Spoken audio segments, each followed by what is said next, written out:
Lyndsay Dowd is a coach, author, keynote speaker, and the founder of Heartbeat for Hire.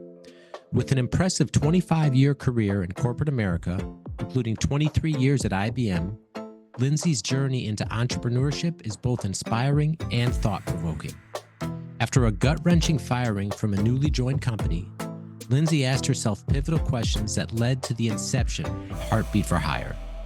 Today, she's transforming leadership and organizational culture through coaching, writing, and her very own podcast.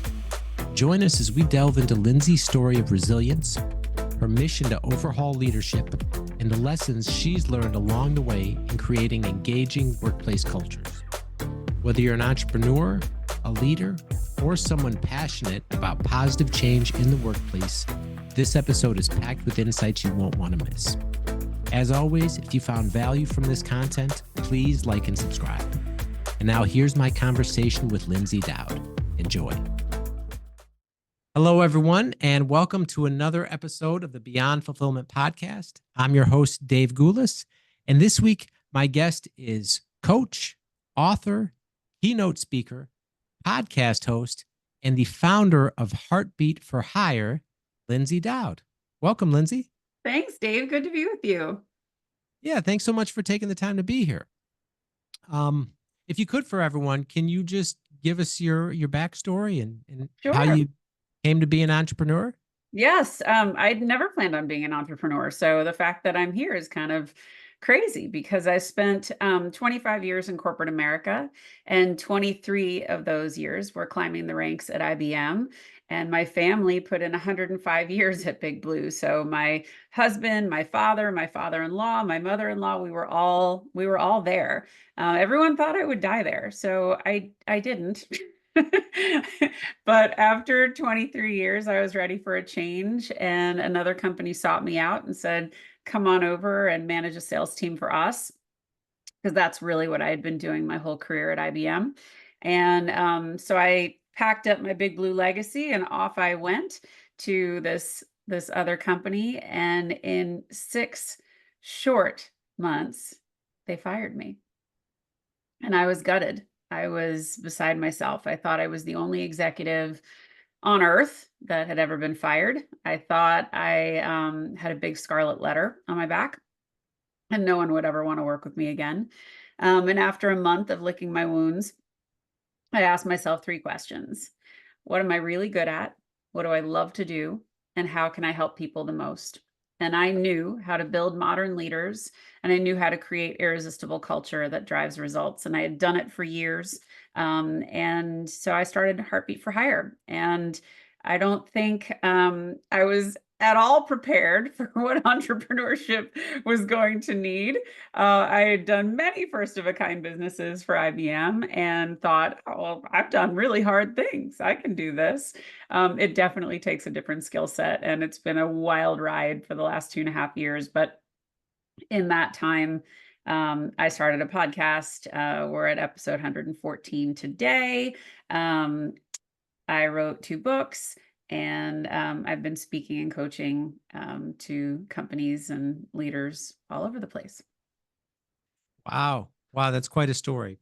So you have a long corporate career at IBM, 23 years. Someone else sought you out, and anyone that's been at a company for a while could probably relate, right? Sometimes you wonder about the grass being greener, or obviously the opportunity looked good. It didn't work out. They fire you. And like you said, right, your mind probably goes into survival and is really Totally. attacking you with all I was this. the breadwinner, Dave. So this was like, I mean, my husband was probably more upset than I was when I was fired. I was filled with shame and dread and how are we going to survive kind of moments. And my husband was more like, get angry, like this is not okay. That you were wronged here. And I just redirected all of my energy because I didn't want other people to go through what I went through. And I just felt like leadership needs a massive overhaul. And I worked for incredible leaders, and I worked for some tragic ones. And I really believe that you can't be what you can't see. And so my mission is to really transform leadership as we know it. And whether it's a show like this or my podcast or a keynote engagement or coaching or press, I am all for these opportunities to kind of expose what it's supposed to look like and it's supposed to feel like, because there's just not enough of it in the world. So when the job you were fired at, was that, um, in terms of culture, were there issues with culture there? Absolutely. Yeah, the woman who hired me wanted a micromanager, something that I absolutely am not and would never be. And that was a fundamental uh, difference in our leadership style. Um, she had zero EQ and talked openly about that. Also, not a leadership style I ever want to see repeated. She was a phenomenal individual contributor and she was a complete sales maverick. So I could learn a lot from her on the art of the deal and the negotiation of the deal. I totally saw that in her, but she never should have been managing people. And my team liked my leadership style very much, and they kind of got savvy to what my boss was asking for. And they're like, what do you need? How can we protect you? What's going to get her off your back? And that's a crazy way to have your team kind of step up and try and protect you, because they liked that I was giving them autonomy. They liked that I was championing them and being their advocate, because they hadn't had that before. So it was not a psychologically safe environment. There was no trust. I mean, there was trust between my team and me. And there was a reason that 25 people were showing up to my 5-person team calls. They were hungry for that safe space. They wanted to be in an environment that was fun and inspiring. And, I lifted each other up. I lifted people up all the time. So I really wanted to make any place that I worked, whether it was IBM or this last company, a place where people wanted to be. Okay. And just hearing you talk about that type of leadership style, I mean, it seems obvious, seems like common sense. Like who wouldn't want that, right? But why why do you think that's such an issue when there's so many Yeah. kind of toxic cultures throughout corporate America? So micromanagement is a really insecure leadership style.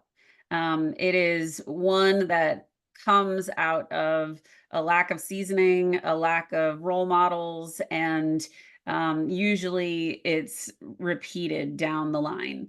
It is unfortunate when you are put in a position where you have to report to someone who wants to do that, and it's such a sad way to lead. You're basically saying to your team, I don't trust you. I have to manage every part of your process. And if you have to do that, then what are they there for? So I kind of come at it from the opposite side of the coin. And for me, I know if I give my team the space to do the jobs they were hired for, not only do they appreciate it, they feel safe, they feel like they can trust me, and they're willing to do things that they've never done before. So that's why we do it that way. And creating that trust and psychological safety, that's table stakes. Unfortunately, not every company knows how to do it. And so they do the best with what they've got. And right now, I think the number I saw in a study recently was we have a $1 trillion disengagement dilemma. That's a big dollar amount associated to disengagement. And disengagement comes from uninspired leadership, anemic culture, and an environment where you can't thrive. It's basically just a job. And there's lots of jobs out there, but do you want a job or do you want a career? Yeah, right. Absolutely. And I'm sure companies or other, C-level people listening to this, and, hear that and they say, of course, right. We want a culture like that where people are autonomous, they're happy, they're inspired, they want to do good work. Um, so, I mean, let's talk a little bit about your company. So when you first started, basically forced into being an entrepreneur, when you had the Not idea. forced. I absolutely could have gone and gotten another corporate job. There was plenty of people that would have hired me. IBM would have taken me back. Like it wasn't like I had no choice. I couldn't do anything else. It wasn't quite that bleak. I actually came at it from I want to inspire. I want to correct. I want to fix. So that's why I did it.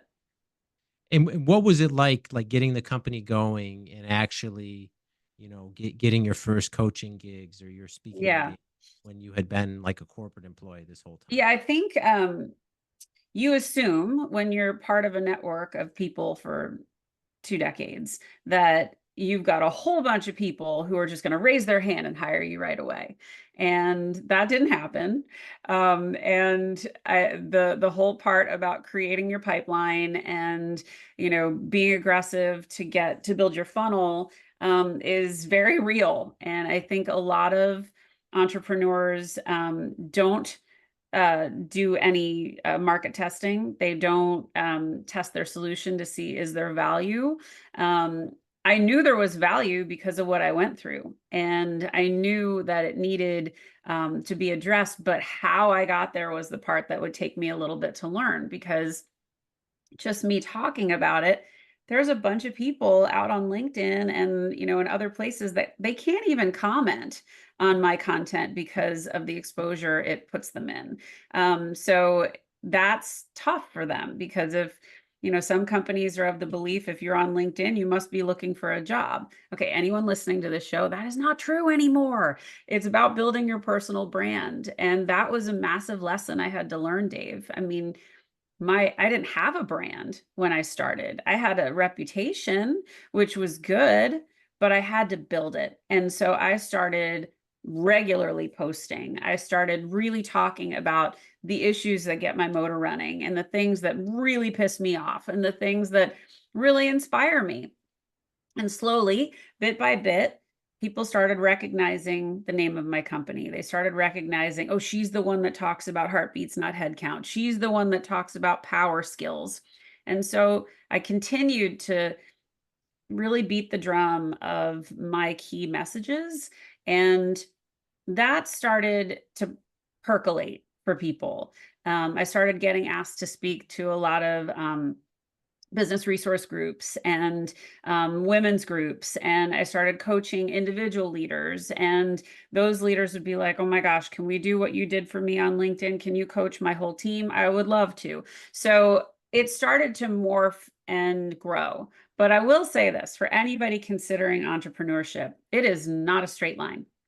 And you have to be really open to opportunities. There have been so many opportunities that I would never have thought of, I would never have considered, I would never have paid any attention to if I wasn't, in the space that I was in. So surround yourself with people who want to see you win, who make you better, who aren't afraid to kick your butt when you need it. One of the things that we're talking a lot lately about is who's your board? Who are the people that you go to that you trust, that have your back? And here's a newsflash. My father was, as you know, an IBMer for 41 years. My mother was a school teacher. So all they knew was this corporate security that I had.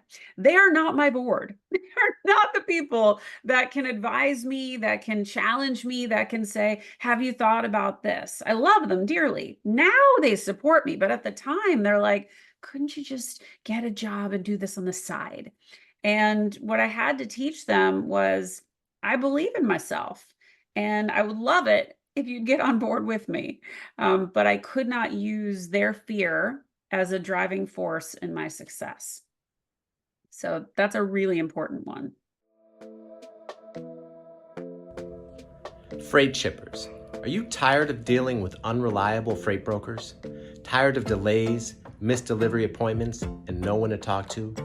Tired of unpleasant surprises, reclass, reweighs, and the invoice always being higher than the quote? Well, you can enjoy a better freight experience with SPI Logistics.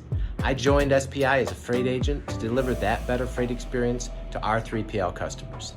SPI has 30,000 vetted and approved carriers, all modes of transportation, so we can tailor the equipment to the shipment, and the fully trained and experienced operations team who is always available to help. And you'll get the same quality customer service that you've come to expect when you deal with me. If you've got freight to move, go to freightbydave.com. That's freightbydave.com. That's such a great point too, because I hear that from other people too, where sometimes, especially as an entrepreneur, when you have these big ideas and these ambitions and you want to take a risk, sometimes the people closest to you, even though they love you, they might not see the vision, right? Well, they Uh, might not see the vision and they might be completely threatened by it. There's a lot of people, millions of people that are not living their purpose. They're going through life in a very automaton kind of way. They're collecting their paycheck, they're coming home, they're not ruffling the feathers. When you are living your purpose and when you are being so true to yourself, there is an energy and a glow that comes from within that intimidates people and it makes them uncomfortable and it makes them self-reflect. And sometimes that self-reflection will come out as, I don't get what she's doing. I don't know what that's about. And I don't know, it's crazy. She's just making a lot of noise on all my socials. And that's a very easy dismissive way to shut it down. So what you do need to do is you have to find other people. You have to create community of people that are in this fight just like you. And those are the people that are going to check you. And when you're doubting yourself and this is a lonely space. I don't care how many people are on your team. You sit with your decisions every day. Every dime you spend, you hope it's going to a good place. And sometimes you miss it. And sometimes it's money not well spent. So having that board or that team of people that is there to kind of lift you up and pick you up when you're on the floor and kick your butt and say, you need to go after this. You're totally capable. That's really, really critical to your success. yeah, absolutely. And then that's a great point too about, people self-reflect and they project maybe their own insecurities onto you, and maybe 100%. people feel threatened by your own ambitions or success or whatnot, and to really, commiserate with people that are like-minded and, like you said, in the same fight. Yeah, and Dave, when I said before you have to stay open, I would never have written my book. A publisher found me and was like, "You have a voice, you have a story, it needs to be told. I want to work with you." And I'm like, "I'm writing a book? Okay, I didn't think I was going to do a podcast. I'm doing that. Now I'm writing a book. Now my second book just came out. I mean, this stuff is just because I am open and not everything that comes my way is something I should pursue. Someone asked me if I wanted to produce a TV show. No, I don't have time for that. I don't want to produce a TV show. And I mean, acting in the TV show, maybe, but no, that's not something that's going to serve me at this point in time. Okay. And you mentioned the podcast. So what made you decide to start the podcast? Yeah, I had an advisor who said to me, Lynn's, you're going to start a podcast. And I said, I'm what? I'm not a journalist. What are you talking about? And he's like, no, you're going to start a podcast. Go get a microphone. I'll help you with your first couple of guests and then you're on your way. And I'm like, again, I don't even listen to podcasts. What are we talking about here? And he said, no, you have a story. You can engage with people. People enjoy listening to you. Do it. And so at first I was terrified. I was like, oh my gosh, is this any good? How do I even compare to other podcasts? And a few episodes in, I kind of started to get my groove. And then I really started to enjoy it. And the purpose behind my show became very, very clear. And what it was an extension of my brand. So I was trying to identify as many examples of what good leadership looks and feels like through this show. And so by having these Olympians and world champion athletes and CEOs and scientists and doctors and actors, all of these incredible humans with really big platforms have come on my show. And they share their stories of resilience with my lens on leadership and culture. And I don't know if it's going to be the ultimate fighting champ or the javelin throwing Olympian or the scientist who's going to get you, but I want some message that comes across in the show to make you stop and think and make you better. And that's been a total labor of love. So I've really Okay. enjoyed it. And so you've had the podcast for a little over A little two over 2 years now. years. Yeah. And you're over 100 episodes. So with all these amazing people that you've interviewed, any stories stand out to you of Oh just yeah. stuff Yeah. like, I mean, the greatest compliment I could ever get is when I stop recording and my guest says to me, "Oh, that was like talking to an old friend," or I shared a story I've never shared before. Or better yet, they cry on the show. Not that I want all my guests to cry, but when they cry, it means I created a safe space and they weren't afraid to go there. And when that kind of magical moment happens, it's gold. It's really, really good. So I've had Sari Lindley, who is one of my early guests, and she's a world champion triathlete, and she's an Olympian and a world champion triathlete coach. And she's also Tony Robbins' favorite speaker, but she became my really good friend. And on her episode, she fully went there and she cried, and she's a cancer survivor, like a incredible cancer survivor. She had all the odds were against her. And so getting her to go there and talk about what drove her and what kept her going, I was hoping that was inspiration for some other people. And so it's, the greatest thing about a show, and you probably experienced this too, is my guests have become my friends. And that is extraordinary company to keep. Yeah. Yeah. I mean, it's something I wouldn't have really expected either. But when you record a podcast with somebody, like there's a special bond, right? And Yeah. you always kind of are friends and you always check in with them, seem to, even if it's just online or whatever, right? You always have, a good rapport with them ongoing. So, okay. And so with all the coaching you've done with other organizations and whatnot, I mean, are there any common issues too that keep coming up where, maybe people listening to this and they're in a company or they have a company where the leadership environment is not where it should be? I mean, any Yeah. common issues you see and maybe some ideas on like how that can be turned around? Yeah. I think the easiest place to start is admitting you have a problem. So, if you are leading a team of people and they're not real active on your team calls, they're quiet, the engagement is low, people are doing their job, but maybe they're not crushing it. You got to ask yourself why. And 9 times out of 10, it's a leadership problem. And it might not be you, but it might be someone on your team. So part of what I teach and what I go through is my methodology around how do you get underneath this? How do you change the culture? How do you create these moments of inspiration for your team so they are excited, engaged, they feel safe, and they're going to perform, because that's the whole point. And when you have a disengaged workforce, your results will always suffer. It's that simple. And I think the way I teach is all through storytelling. So I tell a lot of stories that some are inspiring, some are absolutely tragic. And it's to get a feeling from these people. It's to get them to understand why something doesn't work or why it works really well.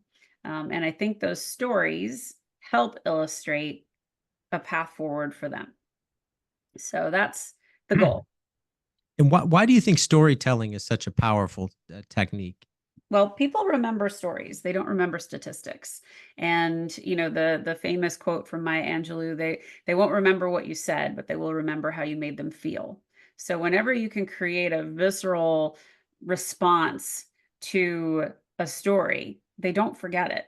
And, to me, that's how I sold. That's how I taught my teams to sell. It's how I teach people how to build their brands, and what is the struggle that you overcame that made you where you are today. Here's a little story. I was working with a client recently and I said, what was the reason you got out of finance and into pharma? And he's like a product developer for pharma. And he said, oh, it's really simple. He said, we were pregnant with our first child, and they told us they thought our child would have Down syndrome. And for 72 hours, we didn't have any response. We just sat in horror and waited. And I never wanted anyone to go through that again, is what he said. And so I got out of finance and I went into pharma so people could get their medicine faster, so they could get their test results faster. And that was his why. It took us a minute to get there, but once we got there, it helped him clarify how he was going to talk about himself forevermore. And for people to build their story and their brand, there's something really wonderful about teaching that. But I think a lot of people in corporate don't even think they need to do that. They don't think they need a personal brand. And that's another teaching that comes out of working with me. It's super, super satisfying to see people recognize how important that is. Yeah. Okay. Well, so that struck a nerve with me too, because I've been on this founder journey about 2 years, and prior to Mhm. that with corporate, I didn't have a personal brand either, and I didn't really think I needed Most of one. us don't. Yeah. So yeah, just why do you think too? Why do you think that's something that's frowned upon majority of Well, I time don't think within it corporate? is. I just don't. I think the reality of corporate, and I certainly was one of these people. I thought my brand was my reputation in my company. I thought that, my brand was people love working with her. She's a riot. She's fun. Her team is always having a good time and they crush it. I thought that was my brand. And that's not your brand. I think people assume that their title is their brand. Your brand is your why. And there's no such thing as job security anymore. There's only career security, and you have to build that for yourself. So that's why you build your personal brand. So when you're making those decisions, you have that North Star that's going to bring you back to what makes you tick. And that is what you use on LinkedIn, your resume, and all of those things. But I definitely did not see the need when I was in corporate. And I had to get very intentional about it. And now I'm trying to teach people start sooner. Start sooner. It's really important that you do. And what are some advice that you might give people too that maybe they don't know where to start? Yeah, I think first is working on your story, curating your story. What brought what brought you to this point in your life right now? And if you love what you do, why? What is the reason that it gets you out of bed in the morning? If you're not super passionate about what you're doing, but you have something you want to do, that's going to require some self-reflection. And it might not be an entrepreneurial journey. It might be moving into a different industry, a different space, or volunteering, or working with a company that is, going to give you that pitter patter of your heart. But I think for everybody listening, you really do want to stay true to your why. That's going to be your greatest time of your life, is when you are living your purpose and when you can affect people in a really positive way because of the passion you have. Okay. And so with everything you've done, you've got the podcast, you do keynote speaking, you've just written your second book, you have the coaching. So what's next for you in terms of Mm. your business, Heartbeat for Hire? All of that will continue. I think the speaking gigs, we're going to work on some more. So ideally, I want to do at least 2 or 3 every month. So that's I get so much joy out of doing that. The last keynote I did, I actually got to bring my daughter, and she was my photographer, which was so much fun. So she had never seen me speak before, so that was really rewarding and fulfilling. Um, Really probably more long-term coaching engagements with leadership teams. So taking a whole C-suite and working with them over the course of 12 months. And really, the reason my book is called Top Down Culture, and it's because culture starts at the top. And when you fix the top and you fix the leadership, the culture will follow. So when you can work with a team, you can really influence the shape of the company much, much more rapidly and much more holistically. Um, the podcast will continue. I don't have any more plans to write another book, so that's not happening.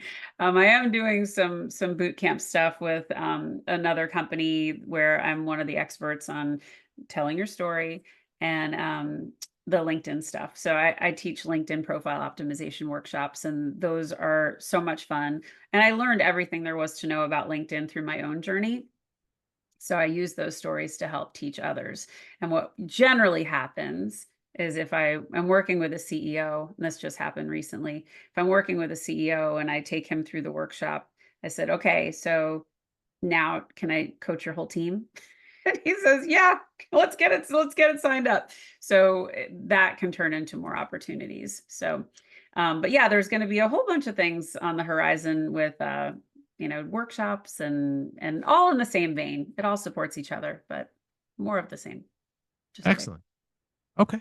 And Lyndsay, if people want to get in touch with you, find out more about what you do and learn about your services, what's the best way they can do that?